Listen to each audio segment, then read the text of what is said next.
Hello, everyone. This is Kristen with the LTRC. Thank you for joining us for Top 10 Billing Tips with our sponsor Tabs3 Software as part of LTRC Industry Insight Series held every Wednesday. Our speaker today is Brian Dickey. Brian Dickey is a Senior Project Management Specialist with Tabs3 Software.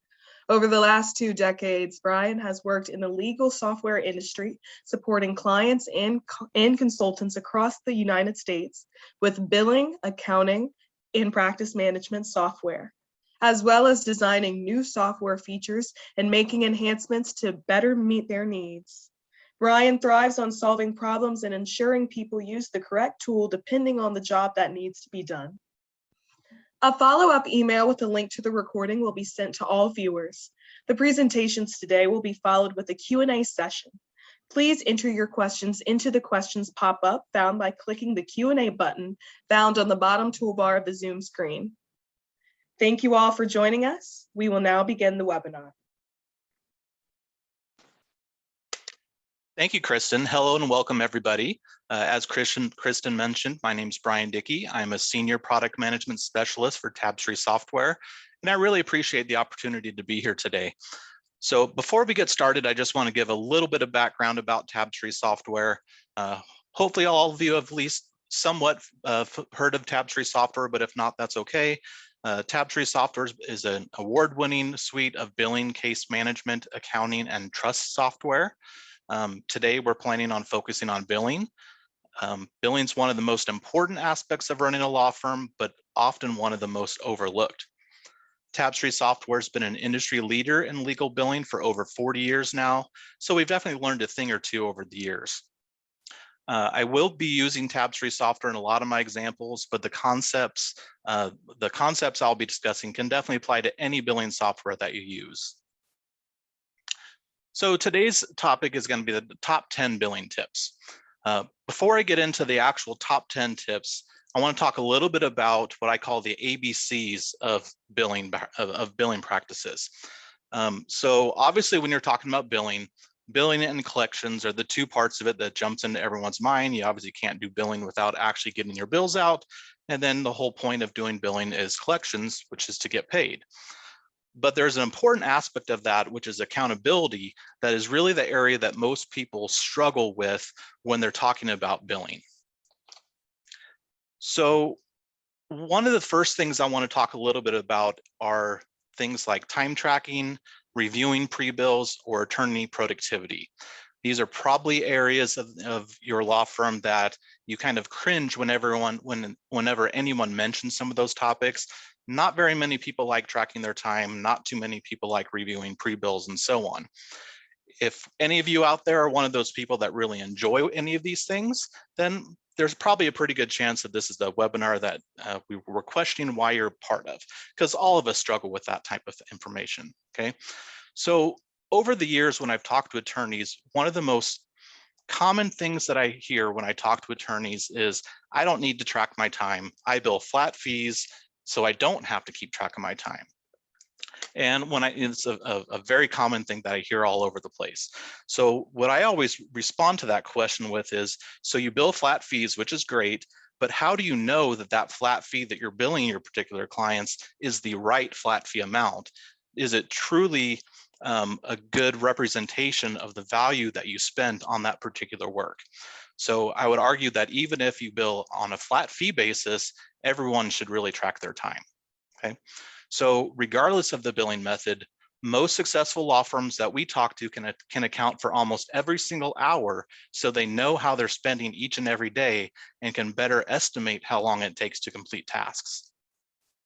So I think we all realize that good timekeeping practices can lead to greater efficiency and productivity, but this is definitely an area where all of us lack, or most of us lack at least. So I would ask you how we can be a better time tracker. So this leads to the main topic of the webinar today, which is the Tabs3 list of top 10 tips to improve your time tracking, your billing, and your collections. So tip number 1, develop new time tracking habits.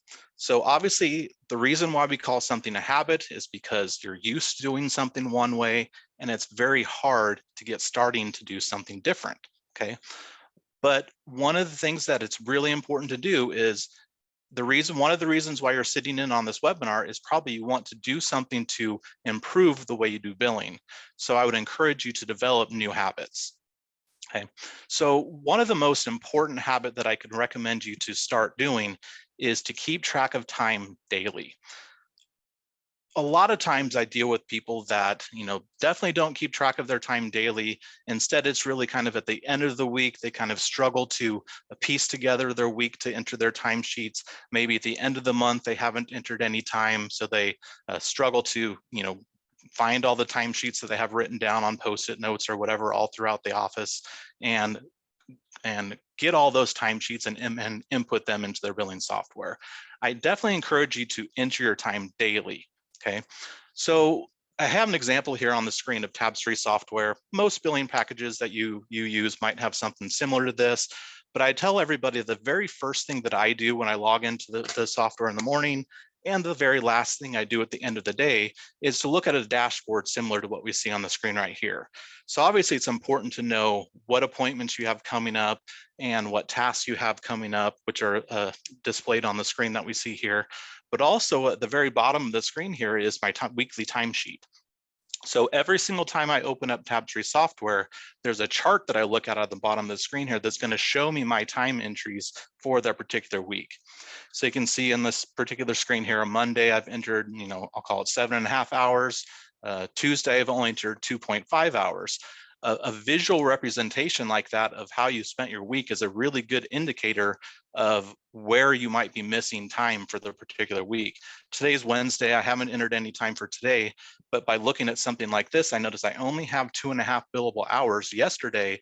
So this is a really great time for me to enter in the billable time for Tuesday, since it's missing on the screen here. One of the other really nice things that I like to do is, I don't know how well this comes across on the screen here, but there is what I call a target or a goal line here. So I have, for an example here, 8 hours. I work 8 hours a day. I want to enter 8 hours worth of time into my billing software. Now that doesn't necessarily mean you will bill all 8 hours, but I at least want to make sure that I keep track of all 8 hours throughout the day, even if I don't necessarily bill that time. So I'd recommend doing something like this on a daily basis to see the time that you have entered in the software and where you would be lacking, okay? So I say to enter time daily, not the easiest thing to do right off the top of the head, right off the bat. Many times when you sign into work, there's other things you need to do, but doing it the very first thing or the very last thing in the day is an easy way to make this a habit for you. Tip number 2, make use of technology that makes sense, okay? So one thing that I've found out here is that most law firms spend about 40% of what would be otherwise billable time on administrative tasks. So 40% of what you do never would necessarily get billed to the client. So the goal of utilizing technology is to decrease that figure. You want to make sure you bill more and make it easier for you to enter that billing and perform that billing, okay? Now, a lot of times, especially when talking to attorneys, anytime you mention the word technology, sometimes people get a little nervous. So one of the things that I want to stress here is not all technology needs to be complex. So probably about the easiest thing that you can do to keep track of your time is to use a simple timer. Almost every single legal billing system on the market today is going to have a timer built in, and I strongly would encourage you to utilize a timer. Okay, so with Tabs3 software, there's many ways to enter fee transactions. A timer is definitely one of them.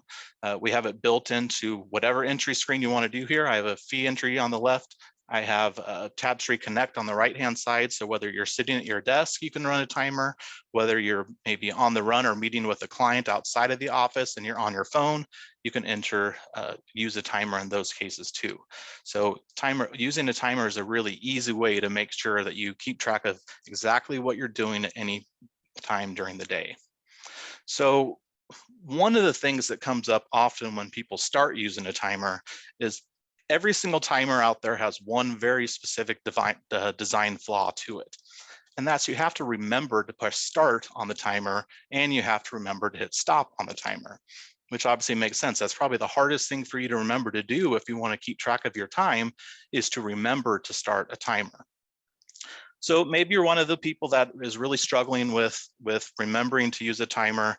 There are definitely alternatives to timers as well. One type of software that I've seen a lot of firms use also is what's called a passive time tracking software system. These are things like Chrometa is a very popular one, or WiseTime is out there as well. There's software packages out there that you basically can use that in essence keep track of every single thing that you do throughout the day on your device. So whether it's your computer, your phone, whatever device you're using, at the end of the day, you can look at what's like an activity log through these software packages. That's going to tell you you spent, 5 hours working, or 20 minutes working on this one particular document called this. You open up the internet and looked at this particular web page for a certain amount of time. You open up Outlook and spent a certain amount of time on an email. So you can utilize software like that to, at the end of the day or at the end of the week, however often you want, you can look at these logs that these software packages are given to you, and then you can enter your timesheets based on those as well. So anytime someone starts using what I call a passive time tracking software system like this, it's really an eye opener for many people.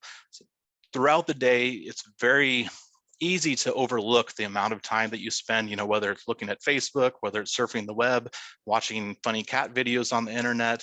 That type of software package can show you where you're spending time, where you really should be spending it billing, okay? So tip number 3, use software that makes tasks easy for everyone, okay? So generally speaking, broad generalization here, 80% of attorneys' billable time can fall into one of 4 categories. You can spend your time creating documents, going to appointments, sending emails, or making phone calls, okay? Generally speaking, 80% of your billable time falls into one of those 4 categories. So if you have like one of those tracking software programs that I talked about on the previous side, it's pretty easy to see where you're spending your time in those particular areas by reviewing your activity log. However, even if you're not using something like a passive time tracking system that I talked about, generally speaking, you're going to have records some other place for all those things you're doing. So if you are working on documents, more than likely your document management system or your case management system are going to have a record of the document that you've been working on. You can leverage that into your time. You have calendar records that simulate all your appointments, whether that's in Outlook, whether it's in on your phone, or whether it's in your Google Calendar. Any of those calendar records, you can use those to leverage creating fee transactions also. You have emails in your Outlook, you have phone call records on your cell phone. You can all look at those type of things to determine where your time was spent throughout the week. So you don't necessarily have to have this big complex activity log. You can use the things that you already use every single day to get an idea of what you've been spending your time on. The key is knowing that information is there. How do you leverage the fact that you spent the time on the document to make it easy to get that time into your billing software so you can bill it? So again, using Tabs3 software as an example here, many other billing packages out there have a similar type of concept, but you can lots of time utilize features of that software that integrate with like Microsoft Word or Outlook to get information from those systems into your billing software without having to manually do it. So for example, on the left side of the screen here, I have an Outlook email. With Tabs3 software, anytime that you send an email from Outlook or you have an email sitting in your inbox in Outlook, you can have these toolbars on the top of the screen that make it easy to send that information to your billing system. So for example, here I have, if I want to bill for this time, I send an email to Michael Larson, I type it up and click send. It's going to immediately open a fee record and allow me to save that into the billing system without having to remember to do that later on. And then similarly, the right-hand side of the screen is just a toolbar that we have for Microsoft Word. If you're working on a document that you're going to send to a client, There is a button on the toolbars for PM feed that you can click to, again, bill your client for this document that you're creating. So I'm showing Word and Outlook as an example here. You can also do this kind of concept with Adobe for PDFs, Excel, basically any other Microsoft product that's out there. We can integrate with those to immediately create records in your billing system for them. So I definitely encourage you to utilize features like this. They're very common in almost any billing software package you have out there. So taking that one step further, so as you're sending that email or as you're creating that document, it's pretty simple in a lot of packages to get that information into your fee entry, but there may be at least some aspect of needing to remember to click this fee button, or remember to have your linking enabled for that particular email that you're sending. So it's obviously also a good time to kind of review records that you have already saved in your software and see if you've actually billed for that particular work also. So, here we kind of use the terminology convert to fee for Tabs3 software. You might have also referred to this as money finders and some other billing software packages out there. But really the concept is anytime you see a record in your software, there should probably be some kind of an indicator of whether or not you've actually billed the client for that one particular record. So if I look at this matter manager, this shows me a list of, all the records I have for a particular matter. So I've made a phone call, I've sent an email, I have a timer, and I have a document. But a lot of times you'll see something like this next to those records. There's a convert or fee icon there, and it's going to tell me whether or not I've actually billed that to the client. So for example, these right here, I have not yet billed them to the client. So all I have to do is click on that timer button next to the phone record or email record, and it can bill those. And then that timer icon's gonna go away. So a lot of good billing packages next to every single record will have some kind of an indicator whether or not you've billed for the client, just to make sure that you have all your billing accounted for. Okay, bear with me a second, I lost my mouse. There we go. Okay, so tip 4, enter the time as if you were the one paying the bill. So, previously the slides that we've talked about so far is kind of remembering to enter transactions or using ways you can get your time entries into the system. But one other, often overlooked aspect of time entries is making sure that the entries make sense to the client. So you performed the particular function that you're billing for. The goal is to convey exactly what you did to the client, so when they're looking at their bill, they understand what they're paying for.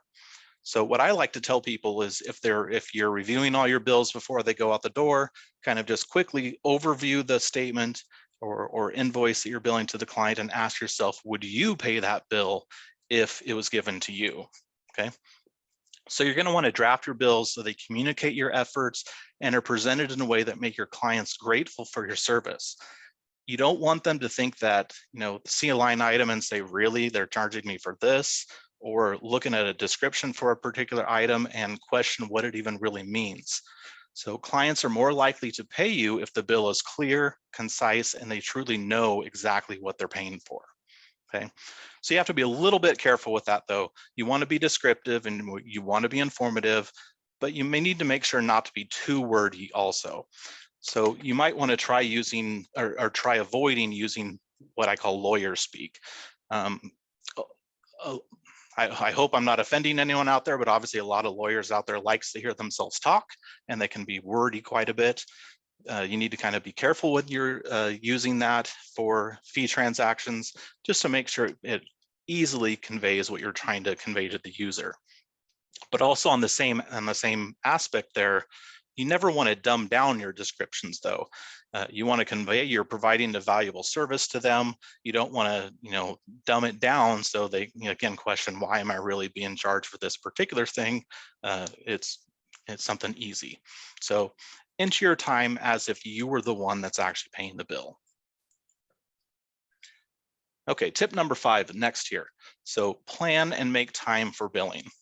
So again, kind of all the other stuff that we've been talking about so far is a way to get transactions into your system. You have your time entries, you have maybe billings ready to go, but obviously billings don't do any good if they're sitting in a stack somewhere in your office, or if they're just stuck in your billing software. You need to actually send them to your clients. Okay, doesn't do any good if it sits there. You won't get paid unless the client actually sees it. So at this point, I want to first open up a poll question here. So Kristen or whoever's doing the polls, can you open up poll 1? There we go. So I'm wondering, I want to ask you, how often do you bill your clients? So do you bill them on a monthly basis no matter what? Do you bill them immediately upon a matter's completion? Do you bill them just whenever you have the time or whenever you get around to it? Or maybe some other method of billing clients? And then also, how do you exactly send the bills to the client? Do you mail them? Do you email them? Do you send them a text message maybe? Or what other methods do you bill your clients here? Okay, perfect. So I'm going to go and close that poll then. Okay, so a lot of you are already billing your clients on a monthly basis. That's great. That's really what I would recommend you to do, is to bill your clients regularly, whether it's monthly or maybe every other month, it's up to you, but the goal is to make sure that it's on a consistent basis. Okay, monthly is usually the easiest. I would strongly recommend billing on a monthly basis. Now, there are a lot of firms out there that bill just at the end of the matter. So, depending on exactly how long the matter is going to take to do, if it's a day or two, possibly just making sure to bill them right when the matter is completed is definitely fine too. You don't have to wait to the end of the month necessarily to bill a matter that's a very quick one. But I definitely would encourage you to not do that for all of your matters. So, for example, you might have a matter that you're planning on billing them when you're done with it. But what happens if that matter goes on a lot longer than you anticipated? It's going to take you a lot longer to send the bill out and a lot longer to get paid. And then it also can possibly increase the amount that the client has to pay you. So if you are billing the client more, then you're less likely to get the payment quickly because it's going to need to take them time to pay.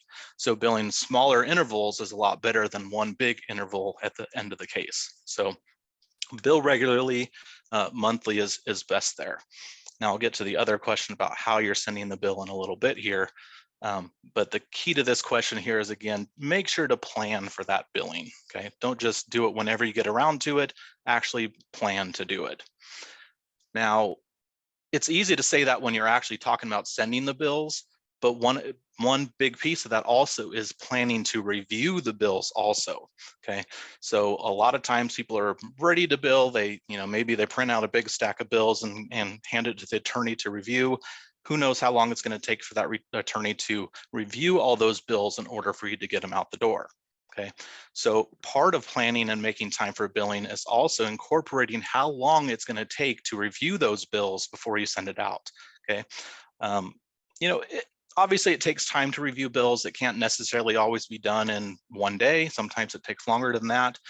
You know exactly how busy you and your staff are. Set deadlines for when bills need to be reviewed by each month, and make realistic deadlines. Okay, you can't always say that, I'm going to get this to you at 5 o'clock today and it needs to be in by 8 o'clock the next morning.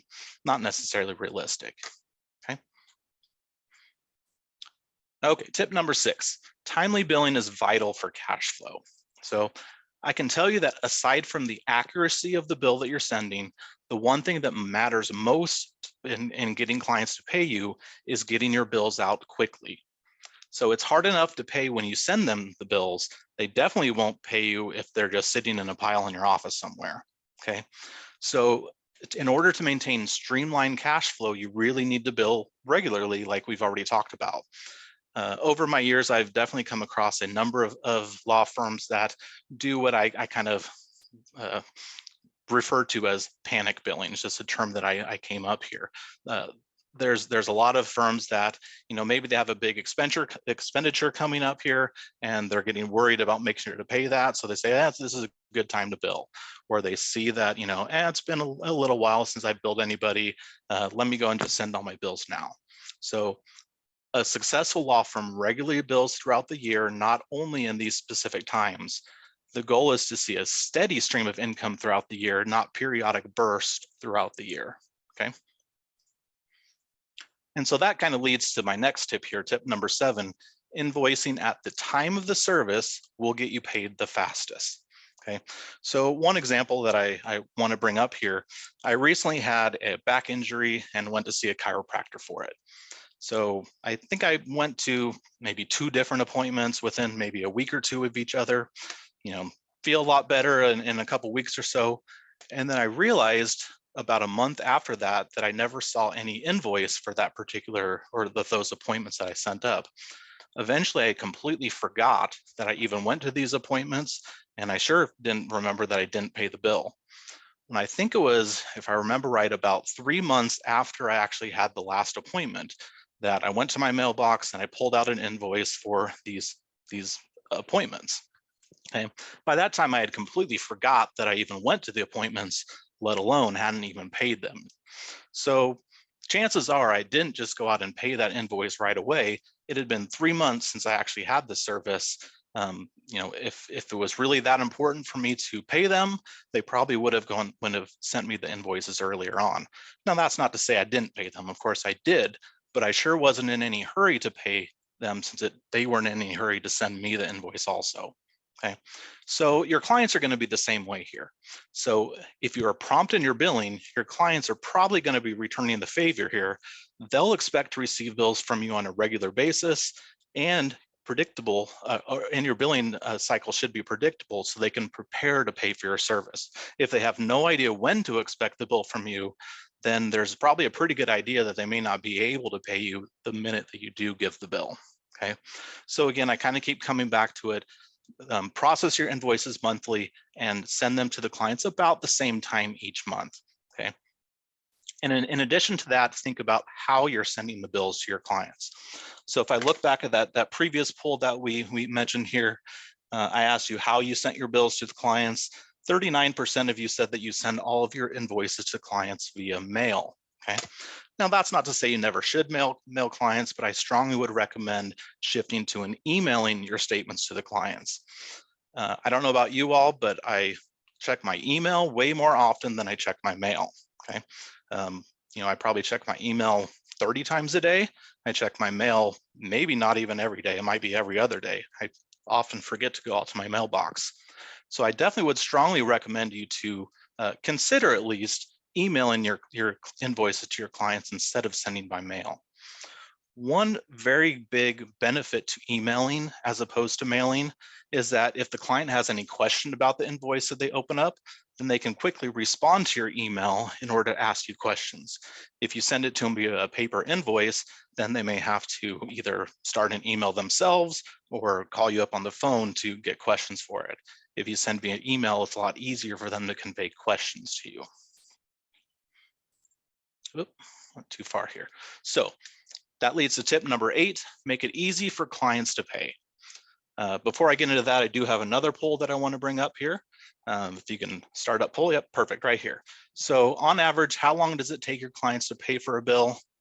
And then also I'm asking if you accept electronic payments, so credit cards or e-checks. I'm curious what your answers are to those questions. I'll give you a little bit of time to fill those out.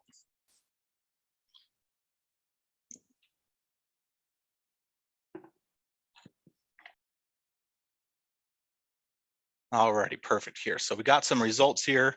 It looks like the majority of you out there, 67%, clients pay within a month of receiving a bill. Okay, I'm pretty surprised that none of you selected that you have to beg them to pay you. I bet a few more of them, or at least some of your clients, are fit into that category. But and then it looks like 72% of you accept credit cards, 28% of you do not accept credit cards. Okay.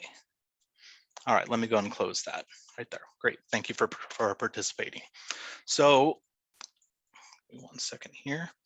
Okay, so I mean, obviously getting paid by clients is a extremely common challenge faced by all law firms.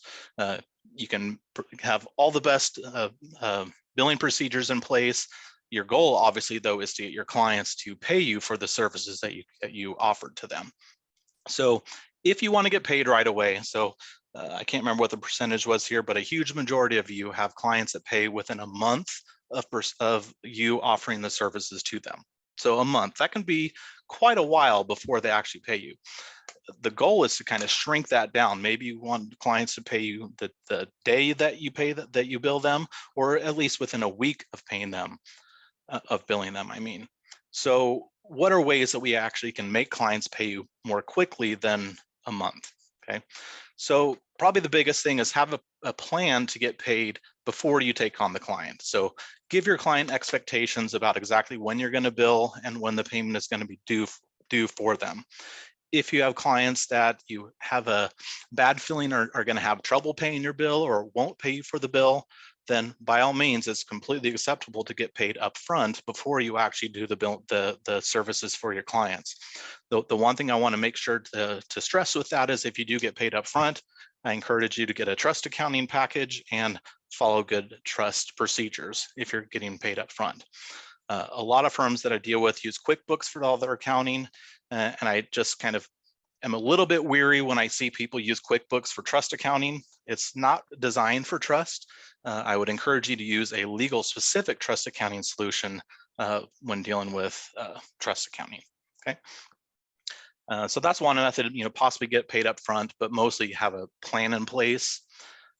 Payment plans is another good thing right there. It's a lot easier for a client to make smaller payments for a longer period of time than it is for some clients to pay all in one action here. So payment plans are great. And that kind of leads into my next step here, right here. And that is I strongly recommend that everyone accepts credit cards, okay? I think I saw 72% of you accept credit cards, which is great. That number is gradually increasing every single year that we talk about this. But I'd encourage everyone to accept credit cards, okay? One thing to keep in mind here is I'd ask you how many of you carry around a checkbook? Not very many people carry around checkbooks anymore. I know I don't carry around a checkbook, and I honestly have no idea where my checkbook is right now. Anytime I have to pay something via check, I have to do some digging to even remember where it's at. Most clients just have the expectation that anyone that they do business is going to be able to take a credit card. Okay. So obviously the biggest kind of reluctance for firms to accept credit cards is it can be expensive.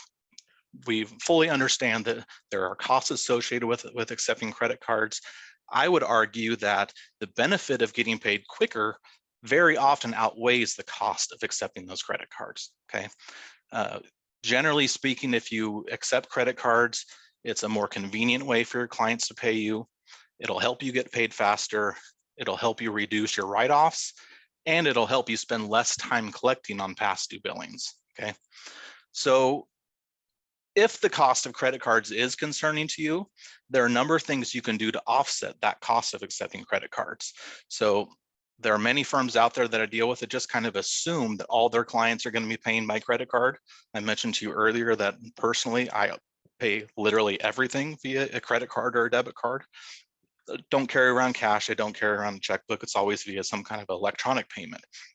So if you just assume that that's the way your clients are going to pay also, then you can do things like maybe adjust your rates accordingly. If you know that every single client is going to be paying you via credit card, then potentially your rates can be increased by 2 or 3%. I think on average credit card fees are about 3%. Possibly you might want to increase your rates by about 3%. Then it doesn't matter if they pay you via credit card or not. Okay. More than likely, depending on your area, you might be able to give them cash discounts. So if they do pay by cash or check instead of credit cards, potentially you can discount the services based on that. The next one I kind of am a little bit hesitant to talk about because it really depends on what state you're in, but you may be able to just pass the credit card fees on to your clients. Surcharging is something that some credit card processors can do so that they are the ones that pay your credit card fees instead of you. That's an option for a lot of people too. But again, if you're interested in that at all, definitely check with your local bar to see if that's even an option. It used to be that a lot of states didn't allow that, but more and more states do offer that as an option as well. So look into your options there. So I mentioned that I do recommend accepting online payments, electronic payments. If you're looking into an online payment processor, I definitely recommend using an integrated payment solution for that, okay? And by an integrated payment solution, what I really mean by that is if your clients are going to be paying by credit card, it makes sense for those credit card payments to automatically flow into your billing software. You don't want to have to, key in something on a website to accept a payment, or if your client makes a payment, you don't want to have to manually enter that into your billing software. There's a lot of methods out there where those payments can flow into your billing software packages automatically. So for example, Tabs3 software has a solution called Tabs3 Pay that we recommend. A lot of firms use LawPay as another very popular payment processor for lawyers. There's a lot of them out there. We recommend Tabs3 Pay, but any credit card processor would be good for you. However, there's one really important caveat to that. So a lot of you accept credit cards. I think I saw 72% again. I didn't ask if you accept credit cards for trust deposits, okay? Now, if you do accept credit cards for trust deposits, it's really important that whatever payment processor you use, make sure that they're aware of all regulations involved. So if you're accepting a payment for a trust deposit, you need to make certain that those credit card fees aren't coming out of your trust account. They need to come out of your operating account. So legal specific payment processors know this, and they have the procedures set in place to do that, whereas non-legal payment processors may not do that, and you may find yourself getting in trouble with those trust fees. So something to keep in mind there. All right, tip number 9 here. Check accounts receivable balances regularly. Okay, let me go back here, hit the wrong button. So if a client's account does become overdue, how long do you wait before sending them to collections? In general, the longer they go without paying, the less they remember the details for your services and the less they are likely to pay you. So I saw a survey a little while ago here that talked about if it's a client hasn't paid you in 3 months, 27% of that AR won't be collected. So 3 months, you're already, a quarter of that AR you're not going to be collected for. If it's 6 months overdue, 43% of AR will never be recovered. And if it's over a year delinquent, then 3/4 to 75% of delinquent accounts will have to be written off. Okay, so I strongly encourage you to start this collections process a lot earlier. Don't wait until it gets 6 or 12 months overdue. Start it earlier in the process. Now, that doesn't mean that if a client is, 2 months overdue, that you immediately send them to a collection agency, of course. It could be something very simple, like if it's 1 month or 2 months overdue, send them a quick email saying, here's what your invoice was, remember to pay me. Maybe it's giving them a quick call on the telephone saying that your bills are overdue, make sure to payment, and that will definitely help a lot. So again, using kind of Tabs3 software as an example here, many billing packages will have some kind of metrics like this. Aging is a really important concept when it comes to legal billing here. The goal is to make your clients pay you before it gets too overdue. So we want to avoid things like what we see here on the screen here, where a huge majority of your accounts receivable is over 181 days old, so 6 months. The goal is to get your clients to pay you earlier on in the process. So I would encourage you more regularly to look at AR figures like this. And if you see a AR kind of bucket increasing, focus on that AR bucket and see what clients make up that figure and send them reminders or start the collection process a little bit earlier than you normally would. Okay. And finally, tip number 10. Define your procedures and stick to them. So easier said than done, but it's okay to have procedures in your head, but it's even better to have procedures written down and actually have company policy to implement those features. Okay, so consistency is a key to strong billing procedures. So develop a plan and stick to it. Okay. Alrighty, well, I hope that you enjoyed learning about some of the best billing practices. I hope some of my ideas at least ring a little bit of a bell with you. I really appreciate the time here. Hopefully there's at least one thing that I talked about here that made you realize that you could do this part a little bit better, and I encourage you to change your habits here. So if you're interested in any more about Tabs3, I do recommend you to go to tabs3.com to learn some more information about Tabs3.